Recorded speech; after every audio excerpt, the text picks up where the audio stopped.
TV serial Anupama में ए दिन जबरदस्त ड्रामा चलताटे।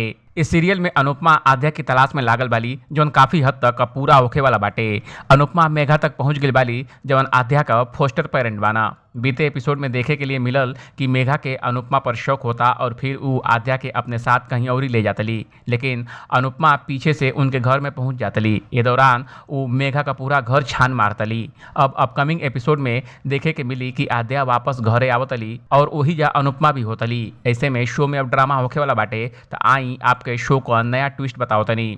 टीवी सीरियल अनुपमा की अपकमिंग एपिसोड में देखे के मिली कि अनुपमा आद्या के कमरे का तलाश करतली और उनके आद्या का बहुत सारी चीज मिलत अटे। वो आद्या के रूम में अपन अनुज और आद्या का एगो फैमिली फोटो देख के इमोशनल हो जातली। इतना ही नहीं, वो आद्या का लिखल वो लेटर भी पढ़तली जेमे आद्या अनुज और अनुपमा से अपनी सारी गलती का माफी मांगले रहली।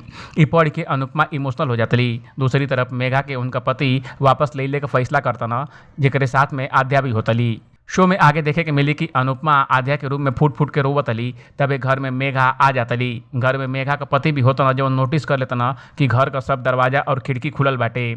ए दौरान मेघा आद्या के वो कमरा में चल जाली, तब अनुपमा आहट सुन के अलमारी में छुप जाली और ये मौका पर आद्या उनके कृष्ण मंदिर ले जाने की कोशिश करी। जेकर बाद आद्या का अनुज से मिलन हुई। ये स्टोरी पर आपका क्या कहे बा कमेंट कर हमके जरूर बताई। बाकी अपडेट के लिए देखत रही ABP भोजपुरिया।